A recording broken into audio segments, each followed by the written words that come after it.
Hello दोस्तों, आज की कहानी प्रारंभ कर रहा हूँ।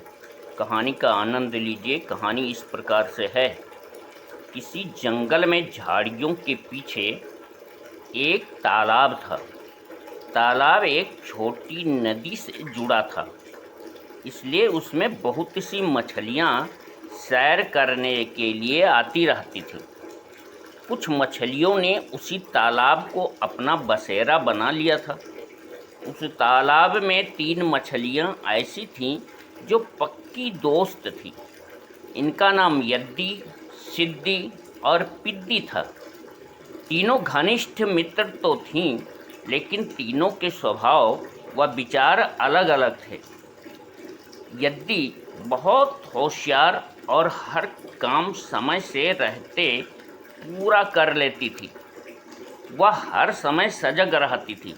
दूसरी सिद्दी, जिसको किसी काम को करने की कोई चिंता नहीं रहती थी, वह कहती जब कोई समस्या आएगी तब उसका उपाय सोच लेंगे।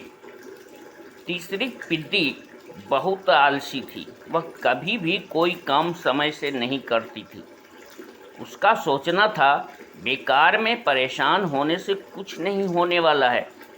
जो भगवान चाहेंगे वही होगा। होइहै वह जो राम रचि राखा, को करि तर्क बढ़ावहीं शाखा। एक बार भयंकर सूखा पड़ गया। चारों ओर हाहाकार मचा हुआ था। सभी ताल तलैया सूख रहे थे और उनमें रहने वाले जल जीव बड़ी आसानी से शिकार बनते जा रहे थे।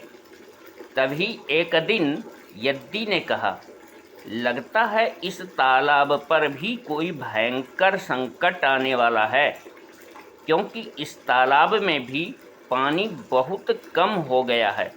यह तालाब नदी से जुड़ा ना होता तो कब का सूख जाता। अब इस तालाब को छोड़कर नदी में भाग जाने में ही भलाई है। उसने अपनी बात अपनी सहेलियों से बताकर उनकी राय जानना चाहा। इस पर सिद्दी ने कहा, अरे यार, जब कोई संकट आएगा तब देखेंगे। पहले ही हम अपना घर छोड़कर क्यों भाग जाएं? दूसरी मछली पिद्दी ने कहा, तुम बहुत डरपोक हो। तुम्हें गहरी नदी में जाना है तो जाओ, अपन बेकार का टेंशन लेने का नहीं। समझा का? जो भगवान करेगा वो होएगा। एक दिन शाम को कुछ मछुआरे उधर से आपस में बात करते हुए आ रहे थे। आज बहुत कम मछलियाँ मिली हैं। लगता है तालाबों में मछलियाँ खत्म हो गई हैं। तभी उन्हें एक पनकौवा उधर से आता दिखाई दिया। उसे देखकर उन्हें समझ में आ गया कि लगता है यहाँ आसपास जरूर कोई तालाब है। तभी यह जल पक्षी उधर से आ रहा है। वह जिधर से जल पक्षी आ रहा था उधर तालाब खोजने लगे। वह खोजते खोजते तालाब पर आ गए। तालाब को ध्यान से देखा और कहा, लगता है इसमें बहुत सी मछलियां हैं। सुबह आकर इसमें जाल डालते हैं। फिर मछुआरे वापस लौट गए। उन मछुआरों को देखकर यद्दी ने अपनी सहेलियों से कहा, मित्रों, संकट तो आ गया है। सुबह हम लोग बचने वाले नहीं हैं। अब जितनी जल्दी हो सके इस तालाब को छोड़कर नदी में भाग चलते हैं। और वह तुरंत अपने परिवार के साथ जल्दी से तैयार होकर वहाँ से निकलने लगी। तभी सिद्दी ने कहा, अरे बहन, इतना क्यों परेशान हो रही हो?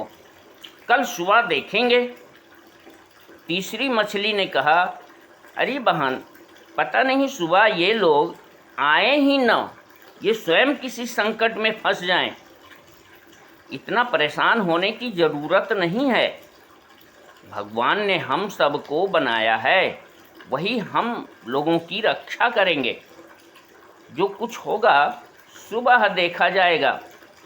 लेकिन यद्दी ने किसी की एक भी न सुनी और अपने परिवार के साथ तालाब छोड़कर नदी में भाग गई।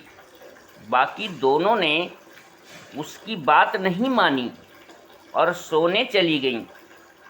लेटे लेटे सिद्धि के मन में विचार आया, सच में यदि सुबह मछुआरे आ ही गए तब तो सच में हम कुछ नहीं कर पाएंगे। चलो कोई ऐसा स्थान ढूंढते हैं जहां छिप जाने पर कोई हमें ढूंढ ना सके। वह तुरंत तालाब की मिट्टी में छिपने का स्थान ढूंढने लगी। तभी उसे एक कछुए का बड़ा सा घर दिखाई दिया। कछुआ कई दिनों से कहीं तीर्थ यात्रा पर चला गया था। वह उसी के घर में छिपकर बैठ गई। इधर पिद्दी आराम से सो रही थी, उसे कोई चिंता नहीं थी। सुबह सूरज निकलने से पहले ही मछुआरे तालाब पर आ गए और अपना जाल तालाब में डाल दिया। तालाब में शोर मच गया, भागो भागो, बचाओ बचाओ। सब जीव प्राण बचाकर इधर उधर भागने लगे। सिद्धि डरी सहमी कछुए की बिल में घुसी चुपचाप बैठी सारा माजरा देख रही थी। बेचारी पिद्दी पकड़ी गई थी और जोर जोर से रोने और चिल्लाने लगी। मछुआरों ने कई बार जाल तालाब में फेंका और बहुत सी बड़ी छोटी मछलियों को और जल जंतुओं को पकड़कर लेकर चले गए। इधर सिद्धि बिल से निकलकर नदी की तरफ रोते रोते भाग गई।